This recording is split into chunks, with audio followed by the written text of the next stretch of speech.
아멘. 마태복음 18장 21절로 35절에 있는 말씀입니다. 신약성경 30페이지입니다. 마태복음 18장 21절부터 한 절씩 교독하겠습니다. 그때에 베드로가 나와 이르되 주여, 형제가 내게 죄를 범하면 몇 번이나 용서하여 주리이까? 7번까지 하오리이까? 예수께서 이르시되 내게 이르노니 7번뿐 아니라 7번을 7번까지라도 할지니라. 그러므로 천국은 그 종들과 결산하려 하던 어떤 임금과 같으니 결산할 때 10,000달란트 빚진 자 하나를 데려오매 갚을 것이 없는지라 주인이 명하여 그 몸과 아내와 자식들과 모든 소유를 다 팔아 갚게 하라 하니 그 종이 엎드려 절하며 이르되 내게 참으소서 다 갚으리이다 하거늘 그 종의 주인이 불쌍히 여겨 놓아 보내며 그 빚을 탕감하여 주었더니 그 종이 나가서 자기에게 100데나리온 빚진 동료 한 사람을 만나 붙들어 목을 잡고 이르되 빚을 갚으라 하매 그 동료가 엎드려 간구하여 이르되 나에게 참아 주소서 갚으리이다 하되 허락하지 아니하고 이에 가서 그가 빚을 갚도록 옥에 가두거늘 그 동료들이 그것을 보고 몹시 딱하게 여겨 주인에게 가서 그 일을 다 알리니 이에 주인이 그를 불러다가 말하되 악한 종아, 내가 빌기에 내가 네 빚을 전부 탕감하여 주었거늘 내가 너를 불쌍히 여김과 같이 너도 네 동료를 불쌍히 여김이 마땅하지 아니하냐 하고 주인이 노하여 그 빚을 다 갚도록 그를 옥졸에게 넘기니라. 함께 읽습니다. 너희가 각각 마음으로부터 형제를 용서하지 아니하면 나의 하늘 아버지께서도 너희에게 이와 같이 하시리라. 아멘. 우리의 신앙생활은 하나님의 나라를 어떻게 이룰 것인가, 혹은 복된 소식, 복음은 무엇인가, 혹은 예수님을 따른다는 것은 무엇인가, 이런 주제로 말씀할 수가 있습니다. 그 중에 오늘 본문은 예수님께서 우리에게 용서해야 한다 하는 교훈을 주셨습니다. 용서해야 한다. 용서는 해도 되고 안 해도 되고 그런 게 아닙니다. 지나가는 사람에게 당신 마음에 이런 일들이 있었을 텐데 용서해야 됩니까? 하지 말아야 됩니까? 이렇게 물어보면 거의 대부분의 사람들이 용서해야 한다, 그렇게 답변합니다. 설문조사를 했더니 용서는 필수적이다. 94%. 아마 6% 사람들은 용서해야 하지만 어떻게 해야 될지, 혹은 정말 마음에 무언가가 풀리지 않는 무엇이 있는 게 아마 6%인 것 같아요. 94%. 10명 중에 9명 반은 용서는 반드시 필요하다, 그렇게 답변을 했습니다. 불편한 것, 뭐가 얽혀져 꼬여있는 것, 마음이 힘들게 한 것, 억울한 것. 우리 사회가 억울한 일이 얼마나 많은지 몰라요. 왜 사람들이 이 전쟁 속에 고통당합니까? 탐욕 때문에 그렇습니다. 나를 침범한 그를 용서하지 못하니까. 고대 사회는 왕의 자존심 때문에 전쟁을 했고, 오늘날에는 경제적인 것, 땅의 문제, 기술의 문제, 끊임없는 전쟁이 일어나고 있습니다. 신앙생활은 바른 관계입니다. 그 바른 관계는 하나님과 바른 관계. 하나님과 바른 관계가 되면 내가 나와의 관계가 바르게 돼요. 내가 나와 관계.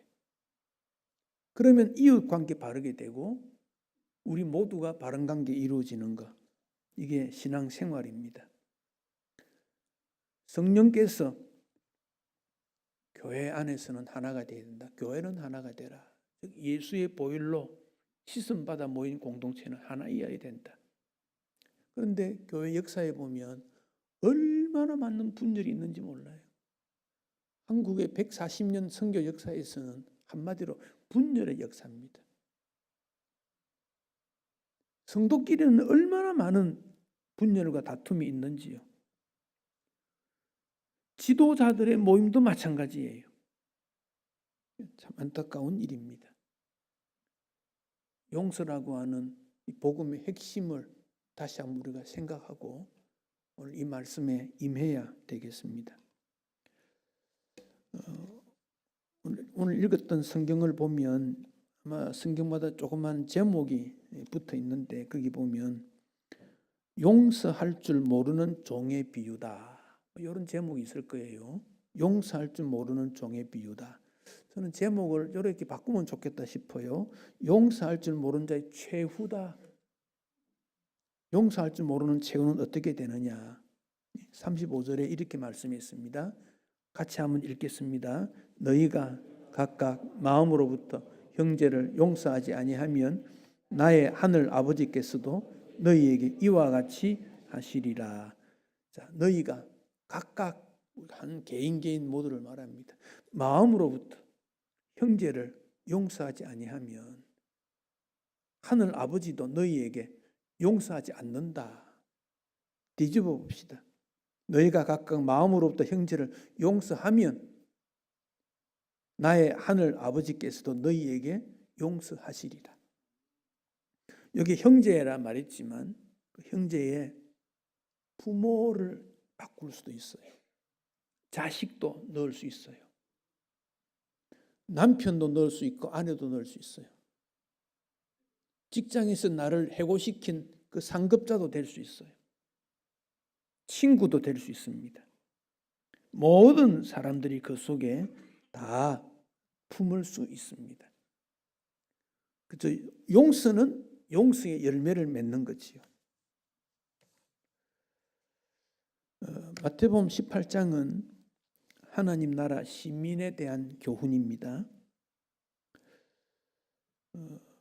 18장 앞부분에 보면 예수님이 어린 나이 하나를 데리고 왔습니다. 어린 나이가 같이 되어야 천국에 들어갈 수 있다. 그 말씀을 하셨어요. 그리고 18장 6절에 보면 작은 자 중 하나를 실족하게 하면 연잔 맷돌이 그 목에 달려 깊은 바다에 빠뜨려지는 것과 같다. 연잔 맷돌이라는 것은 짐승이 돌리는 맷돌이에요. 사람이 힘으로 할 수 없는 큰 맷돌이에요. 그리고 그 당시 로마 법에 의하면 아주 중한 죄를 지은 사람은 그런 연잔 맷돌을 목에 메어서 바다에 던진 거에 형벌이 있었다 그래요. 그렇게 던져지면 어떻게 되겠습니까? 다시는 살 수가 없는 거지요. 아주 엄한 벌이지요. 그리고 7절부터 14절 오늘 본문 앞에까지 내용을 보면 그러면 어떤 경우에도 다 용서해야 되느냐 그런 내용은 아니고 죄를 지은 사람에게는 죄를 깨닫게 하고 그리고 용서해라 하는 조건들이 있습니다. 그러니까 아주 시시하고 보잘것없는 사람도 업신여기면 안 되고 죄는 분명하게 처리해야 되죠. 우물쭈물하면 안 된다는 겁니다. 뉘우치고 또 징계를 받고 회개하고 용서하는 그런 과정들이 있게 됩니다. 그때 우리 주님이 그런 말씀을 하고 있었는데 베드로가 예수님께 이런 질문을 던졌습니다. 주님, 형제가 내게 죄를 범하면 몇 번 용서하면 되겠습니까? 7번까지 하면 되겠습니까? 이런 질문을 던졌습니다. 이 질문은 그 당시 랍비들은 사람이 죄를 지으면 3번은 용서해 주라. 4번째는 안 된다. 근데 그런 게 사회 관용이었습니다. 그 베드로는 7번이라고 했으니까 3번에 비하면 2배가 넘지요. 상당히 폭넓은 마음이지요. 그런데 우리 예수님은 7번뿐 아니고 7번을 1헌번이라도 문자적으로는 490번이지요. 그러나 내용적으로는 무한하게 끝없이라는 의미입니다. 우리 가운데 정말 용서를 잘하느냐? 이게 잘 안 돼요. 9번 잘하다가 1번 잘못하면 사람은 이리 생각합니다. 하나 보면 열을 알지. 잘못한 거 하나만 딱 보고 앞에 그 전부를 뭉뚱그려 가지고 단절해 버립니다. 평소에는 괜찮았는데 말다툼이 일어나면 10년 전에 그 끄집어냅니다. 결혼 초기 거 막 끄집어냅니다. 옛날 거 막 끄집어냅니다. 용서 안 했다는 거지요. 모든 종교에는 용서의 의미가 담겨 있습니다. 불교도, 유교도, 이슬람도 다 있습니다. 그러나 그 내용들을 보면 상대방이 잘못했거나 용서를 구하면 조건이 있습니다. 예수님은 조건이 없습니다. 무조건 다 용서해라는 거예요. 다 용서해라. 왜 그렇습니까? 천국은 사랑이 영원한 곳 아닙니까? 사랑이 영원한 곳입니다.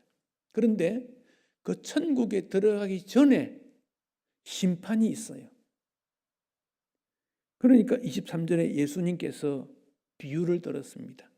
천국은 그 종들과 결산하려는 어떤 임금과 같이 이런 일이 이루어지고 있다. 이 과정을 지나야 천국에 들어가는 거예요. 그 천국은 사랑의 실천 현장이고 싸우는 곳이 아니라는 거죠. 만약에 여러분 천국에서 싸움이 있다면 가고 싶습니까? 아유, 안 가지요.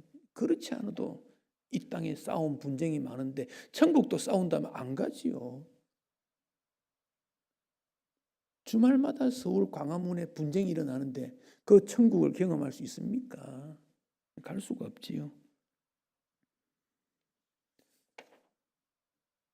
교회 안에 다툼이 있다면 거기에 머무르려고 하겠습니까? 사랑이 있는 곳이다. 이 사랑은 용서로부터 이루어지는 것이요. 어떤 교인이 평소에 잘 지내던 그런 교인과 어떤 일로 다투었어요. 마음의 상처를 좀 받았습니다. 이 말씀대로 내가 그를 용서했다. 더 이상 생각지 않아야 되겠다. 용서하는 자가 돼야지 그랬습니다. 그런데 집에 가서 잠을 자는데 잠이 잘 오지 않습니다. 자꾸 그 생각이 납니다. 주님, 어떻게 하면 좋습니까? 기도했습니다.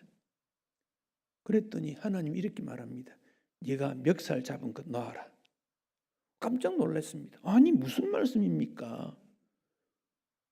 내가 멱살을 잡았다니요. 이런 게 성경에 있는가 찾아봤더니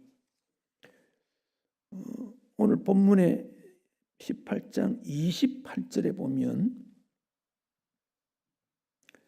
그 100데나리온 빚진 동료를 만난 종이 밖에 나가서 목을 잡고 붙들어 목을 잡고 빚을 갚으라는 내용이 나오는데 여기 붙들어 목을 잡고 이 말이 세번역 성경에는 멱살을 잡고 그렇게 되어 있습니다. 멱살을 잡고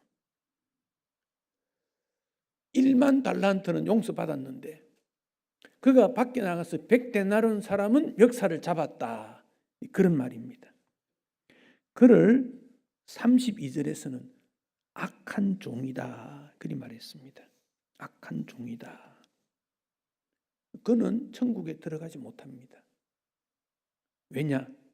34절에 보면 옥졸에게 넘겨주라 그랬어요. 옥졸에게 넘겨주라. 여기 옥졸 그랬는데 여기 옥졸을 다른 말로 보면 고문하는 사람들 그런 뜻이에요. 고대 사회에 전문적으로 죄인을 고문하는 그런 사람들이 있었어요. 우리 예수님이 붙잡혔을 때 빌라도가 채찍질 하라 그랬지요.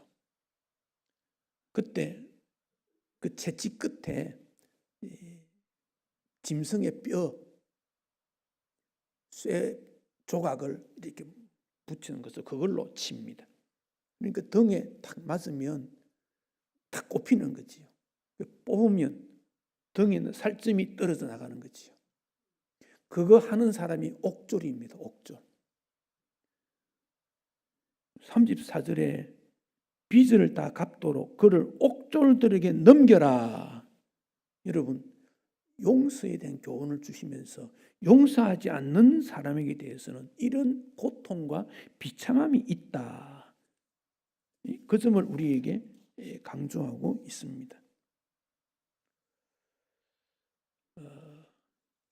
예수 믿고 구원받은 사람은 용서할 줄 아는 사람이어야 합니다. 거꾸로 용서한다고 예수 믿고 구원받은 거냐? 그건 아니에요.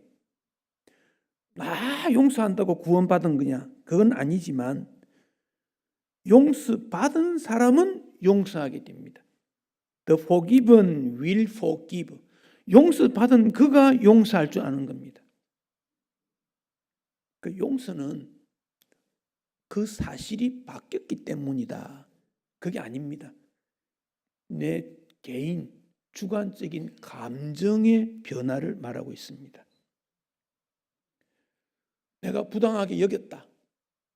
상처를 안았다. 그 사실입니다. 그런데 그것을 용서함으로 나는 용서받은 이 무거운 감정에서부터 벗어나게 되더라. 그런 말씀입니다. 이것은 미래를 준비하는 매우 중요한 사건이 됩니다. 양해해 주라. 모른 척 넘어가라. 털어버려라. 기억하지 않겠다. 그게 아니고 완전히 씻어버리는 겁니다. 완전히. 현대인들이 가지고 있는 모든 질병들은 용서하지 않음 때문에 일어나는 많은 질병들이 있지 않습니까? 그래서 용서를 정서적 멍이 들은 거다. 그렇게 말합니다. 어딘가 툭 부딪히면 손에 멍 자국이 납니다. 발에도 그렇습니다. 버럭게 멍이 들었습니다. 거기에 또 누가 부딪히면 이거 아픕니다. 이거 멍들었기 때문에. 그런데 이 멍든 것이 치유가 되면 부딪혀도 아프지 않습니다. 나에게는 아무렇지도 않는데 저 사람에게는 작은 것이 매우 아파요. 그 사람에게는 아무렇지 않는데 나는 그것 때문에 매우 아파요. 정서적으로 멍들었기 때문에 그렇습니다.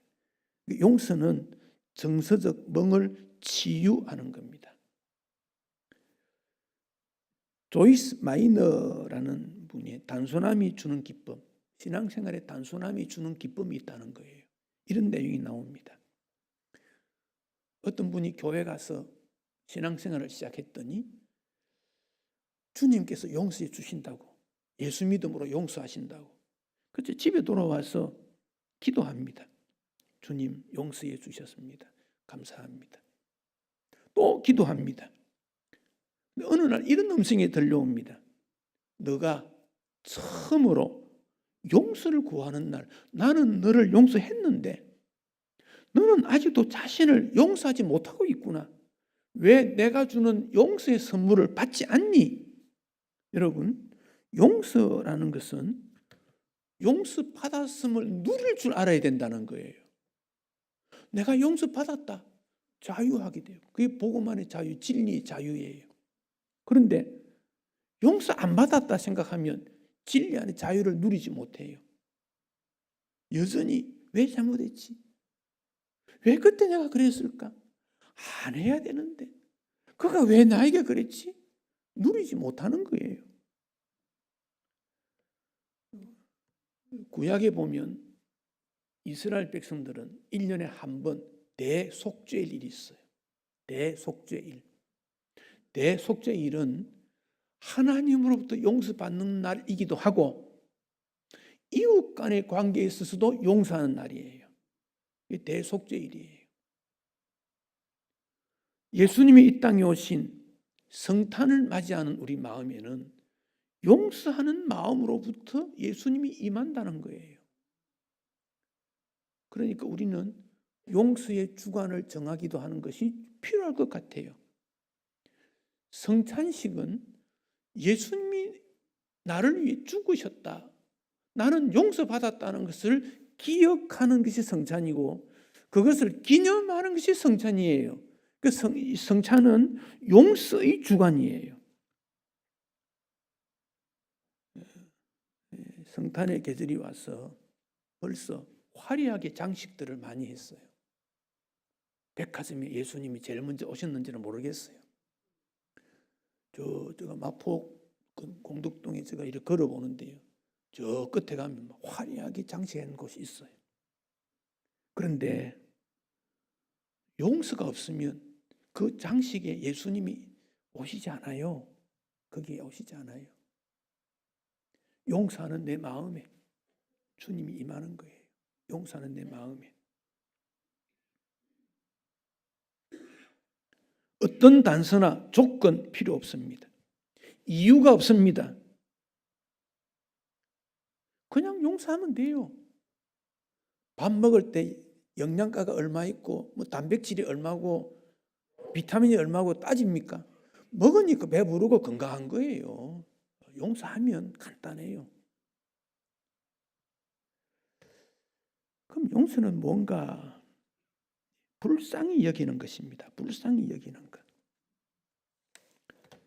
본문 27절에 보면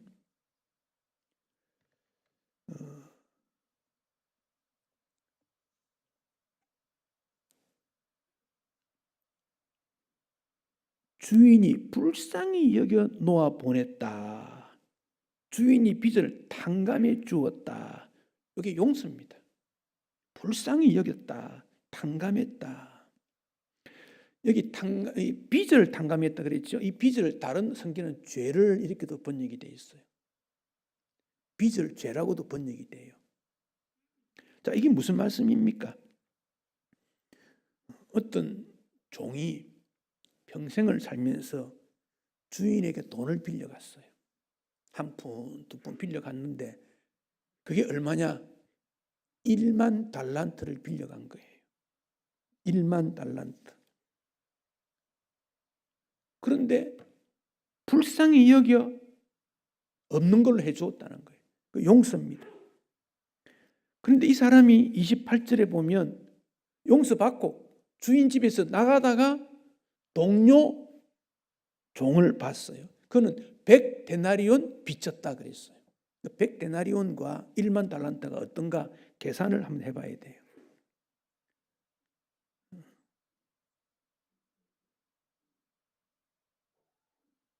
이 데나리온 없어졌네. 제가 이 말씀을 조금 설명을 드려야 되겠네요.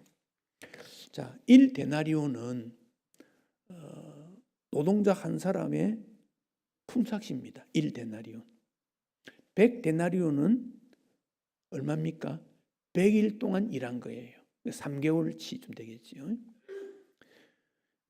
6,000데나리온이 1달란트입니다. 6,000데나리온은 얼마입니까? 6,000일 동안 일해야 돼요. 6,000일이면 20년 정도 됩니다. 20년. 예를 들어 연봉을 1년 동안 소득이 4천만 원이다. 20년 일하면 얼마입니까? 8억이라는 겁니다. 그게 1달란트입니다.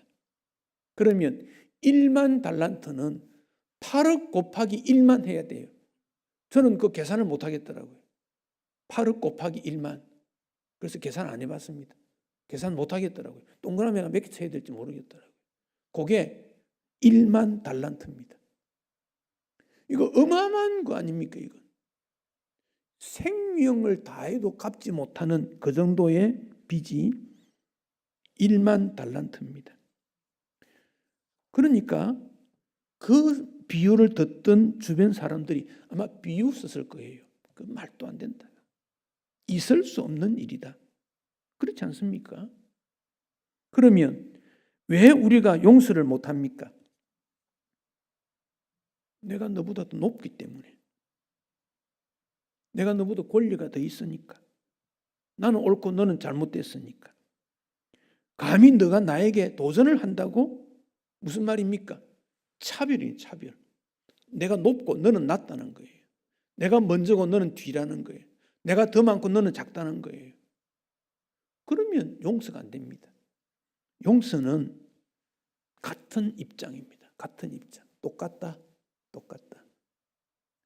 로마서 3장 10절에 모든 사람은 죄인이고 의인은 하나도 없다 그랬거든요. 근데 우리는 내가 경험이 좀 더 많고 공부를 좀 더 많이 했고 판단력이 바르고 너는 도덕적으로 좀 모자라고 뭐 자꾸 이런 걸로 그럼 용서가 안 돼요. 용서가 안 됩니다. 자, 요셉을 봅시다. 요셉은 아버지의 10번째 아들입니다. 야곱의 10번째 아들이 요셉입니다. 이 요셉과 동생 베냐민은 같은 어머니예요. 그러다가 베냐민을 낳고 어머니가 죽었어요. 일찍 죽었어요. 그러니까 야곱이 보니까 불쌍하잖아요. 그 특별히 사랑했어요. 채색 옷을 입혔다. 아주 좋은 옷 사줬어요. 성탄절 되면요. 백화점 가서 좋은 거 사서 입혔어요. 형들이 좋아하지 않지요. 거기다가 요셉은 미래에 대한 꿈을 자꾸 꾸지 않아요. 형들이 싫어하지 않습니까? 그 형들로부터 미움을 받았어요. 근데 여러분, 형은 동생이 잘 되도록 하는 게 형의 모습인데 그렇지 않았다는 거지요. 그러다가 팔렸는데 종으로 팔렸고 거기 가서 주인에게 충성했는데 주인 아내에게 또 문제가 생겨서 감옥에까지 갔어요. 근데 14년 정도, 17살부터 30살까지. 그 요셉의 마음에 분노가 가득하지 않을까요? 그 정도면. 그것도 젊을 때, 청소년기에. 그러다가 꿈을 해석하는 하나님의 은혜를 받아서 그는 애굽의 총리가 됩니다. 애굽 왕 다음에 최고의 사람이 됩니다. 주변에 가뭄으로 곡식이 없을 때 형들이 곡식 사러 왔다가 요셉을 만나지요. 그리고는 형들이 전부 애굽으로 이주를 했습니다. 그 형들이 벌벌 떨 수밖에 없지요. 직책이 이미 달라졌으니까. 아버지가 죽었습니다. 형들은 동생이 보복할 줄 모르겠다. 두려움에 쌓입니다. 불안의 감옥에 갇혔습니다. 그러자 요셉이 뭐라고 합니까? 내가 하나님 대신 하겠습니까? 나와 형들은 인간입니다. 똑같습니다. 나는 하나님 아닙니다. 두려워할 필요 없습니다. 용서는 내가 높은 자리에 앉지 않는다는 거예요. 높은 자리가 아니라는 거예요. 하나님의 자리에 내가 앉는 게 아닙니다. 나는 너와 똑같은 사람일 뿐입니다. 똑같은 종입니다. 백성입니다. 성도입니다. 용서받은 죄인입니다. 똑같은 자리에 있는 거예요. 그게 용서의 근거가 됩니다. 그 용서는 무엇입니까? 빚을 없애주는 것. 요세푸스라는 역사가가 이스라엘 땅, 이스라엘이 로마가 지배할 때 유대, 이두메, 사마리아, 갈릴리, 베니게 다 쪼개져 있는데 세금을 거두는데 그 모은 세금이 주후 4세기경에 800달란트였다 그래요. 800달란트. 1달란트가 얼마지요? 8억 정도 된다 보면 예를 들어서 800 곱하기 8억 얼마입니까? 그 정도 1년에 거둔 세금. 그런데 이 종은 1만 달란트를 빚진 거예요. 그런데 주인이 뭐라고 합니까? 불쌍히 여겼다는 거예요. 불쌍히 여겼다. 그러니까 이것은 비교가 안 되는 겁니다. 다시 말하면 주인이 그것을 짊어지겠다. 예수님이 짊어졌다는 거예요. 그래서 내 무거운 짐이 예수님에게 넘어갔기 때문에, 불쌍히 여김을 받았기 때문에, 용서받았기 때문에 천국 시민이고 하나님의 백성이 된 것이지요.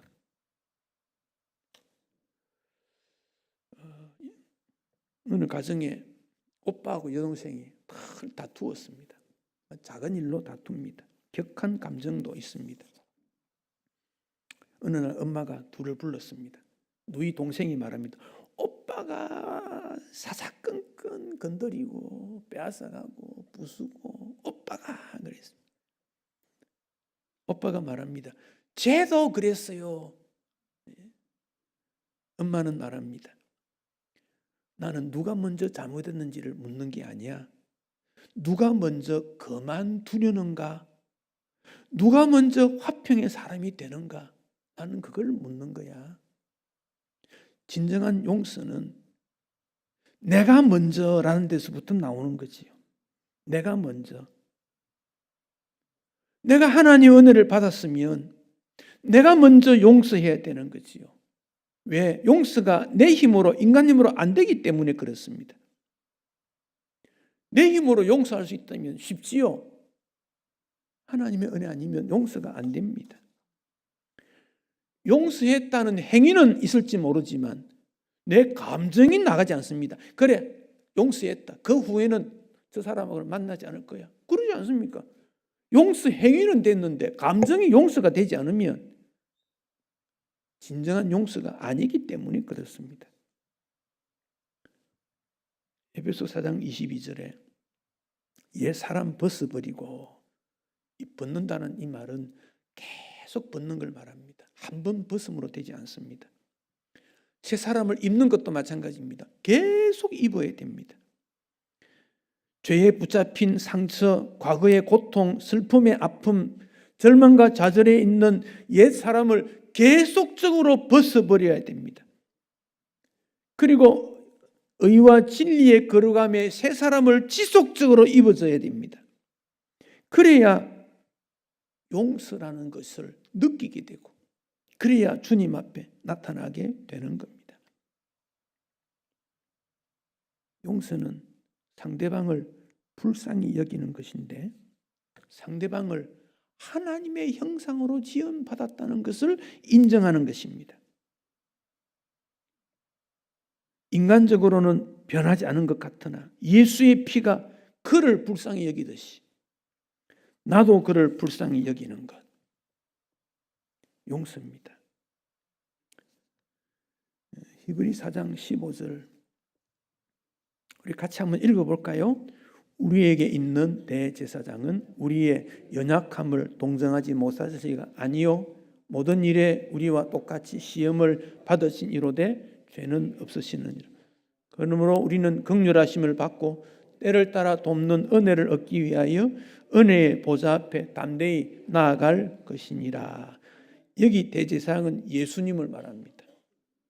그래서 예수님은 우리의 연약함을 동정하지 못하실 리가 아니다. 즉 동정하시는 분이다 그 말입니다. 그걸 강조하는 겁니다. 여기 동정했다는 말이 옛날 개역 성경에는 체휼하다.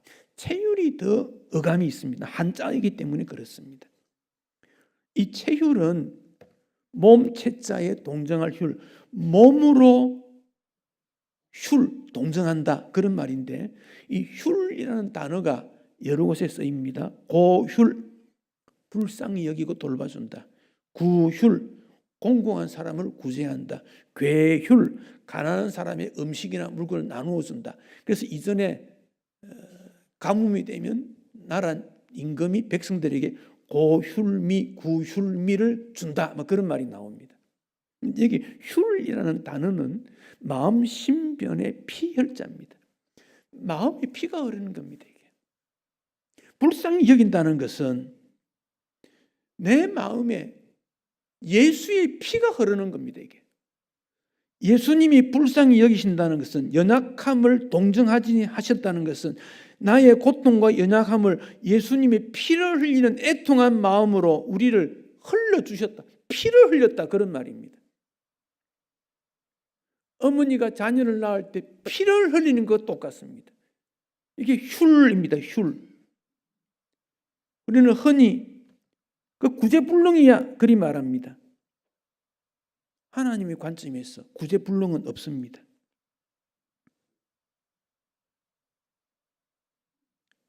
용서는 주님의 은혜가 있는 기도입니다. 용서는 주님 말씀에 대해서 믿음으로 순종하는 것입니다. 용서는 불쌍히 여기는 일입니다. 용서하지 않는 것은 감옥에 갇히는 것입니다.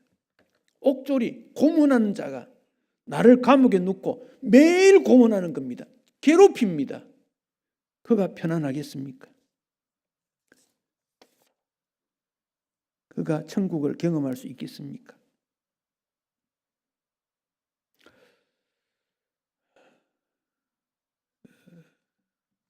마태복음 6장 12절에 주기도문이지요. 우리 죄를 용서하여 주신 것처럼 우리를 사해 주십시오. 이렇게 기도해라. 예수님 그러지 않습니까? 우리는 그렇게 기도합니다. 왜? 주께서 용서해 주셔야 되니까. 여기에 비해서 5장 23, 24절에 예물을 제단에 드리다가, 즉 예배 드리다가 원망 들을 만한 일, 용서하지 않았거나 용서하지 못한 일이 생각나면 먼저 화목하고 그리고 예배 드려야 된다. 이 말씀과 우리 죄를 사하여 주옵시고 하는 말씀은 연결이 됩니다. 그가 나에게 100데나리온 빚졌다면, 내가 그의 목을 잡고 있다면 용서해야 된다는 겁니다. 그래야 우리 죄를 용서받고 내 죄를 용서받고, 그래야 내 예배를 받으시고. 용서는 누가 합니까? 피해자가 합니다. 피해받은 사람. 가해자는 잘 몰라요. 이게 아픈지 안 아픈지 모를 수 있어요. 피해받은 사람은 아파요. 그런데 피해받은 그가 자기를 위해서 능동적으로 행동하는 것, 실행하는 것, 용서입니다. 나를 위한 것입니다. 사랑하는 성도 여러분, 먼저 여러분 자신을 스스로에게 용서하십시오. 여러분은 죄인이 아닙니다. 자꾸만 이전에 잘못한 거 생각하지 마십시오. 잊어버려도 됩니다. 왜? 우리 주님께서 기억도 하지 않겠다. 주님이 기억하지 않겠다는데 왜 여러분 자꾸 기억납니까? 자신의 여러 가지 원망 들을 일, 가해했던 일 잊어버리십시오. 남편에게, 자식에게, 부모에게, 형제에게 다 잊어버리십시오. 동시에 모든 사람에게 함께 행복을 도모하며 주님 앞에 혹 그런 사람이 있다면 용서해야 합니다. 왜? 내가 용서한 것보다 용서를 요청해야 될 게 더 많은 존재이기 때문에 그렇습니다. 빗장은 내가 풀어야 됩니다. 그래야 주님께서 우리에게 은혜를 베풀어 주십니다. 용서는 믿음 있는 자의 권리이고, 믿음 있는 자만이 행할 수 있고, 하나님의 자녀만이 행할 수 있는 축복이요 특권입니다. 그리함으로 천국 시민의 삶을 누릴 수 있습니다. 우리 예수님이 오신 성탄의 계절이 다가옵니다. 용서의 실천자로 예수님을 내 마음에, 여러분 가정에, 우리 교회에, 우리 사회에 모셔야 합니다. 우리 주님이 우리 마음에 임하기를 원하는데 우리가 딱딱하고 용서하지 못한 마음 때문에 예수님 영접하지 못하고 있다면 이게 슬픈 일입니다. 자녀 용서하십시오. 부모 용서하십시오. 형제 용서하십시오. 성도 용서하십시오. 직장 동료 용서하십시오. 하나님의 나라가 임할 것입니다. 기도하시겠습니다.